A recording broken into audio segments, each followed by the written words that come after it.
ഞണ്ട് തെയ്യം കാണാൻ വരുന്ന ഒരു അത്ഭുത കാഴ്ച നിങ്ങൾ കണ്ടിട്ടുണ്ടോ? എങ്കിൽ ഇവിടെ കളിയാട്ടം തുടങ്ങിയേട്ടാ.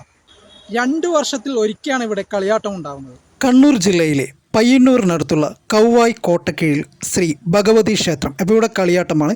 ഫെബ്രുവരി 27 മുതൽ മാർച്ച് 2 വരെയാണ് കളിയാട്ടം. അപ്പോൾ ഇവിടുത്തെ പ്രധാനപ്പെട്ട തെയ്യമാണ് ഐപ്പിള്ളി തെയ്യം. ഈ ഒരു തെയ്യക്കോലം കെട്ടുമ്പോൾ, ഈ ഒരു തെയ്യത്തിൻ്റെ തോറ്റം കേൾക്കുമ്പോൾ ഒരു ഞണ്ട് വരോട്ടെ ഈ ഒരു തെയ്യത്തെ കാണാൻ അതൊരു അത്ഭുത കാഴ്ചയാണ്. ആയിരക്കണക്കിന് ഭക്തജനങ്ങളാണ് ഈ ഒരു ക്ഷേത്രത്തിൽ എത്തിച്ചേരുന്നത്. ഫെബ്രുവരി 28 രാത്രി 11 മണിക്ക് ഐപ്പിള്ളി തെയ്യത്തിൻ്റെ പുറപ്പാടുണ്ടായിരിക്കുന്നതാണ്. അതുപോലെ തന്നെ മാർച്ച് 1 വിവിധ കലാപരിപാടികൾ ഉണ്ടായിരിക്കുന്നതാണ്. മാർച്ച് 2 പുലർച്ചെ 4 മണിക്ക് കരിഞ്ചാമുണ്ടി തെയ്യം, പൊട്ടൻ തെയ്യം, ഗുളികൻ തെയ്യം, കാലച്ചൻ, വിഷ്ണുമൂർത്തി, ഭഗവതി എന്നീ തെയ്യക്കോലങ്ങളുടെ പുറപ്പാടുണ്ടായിരിക്കുന്നതാണ്.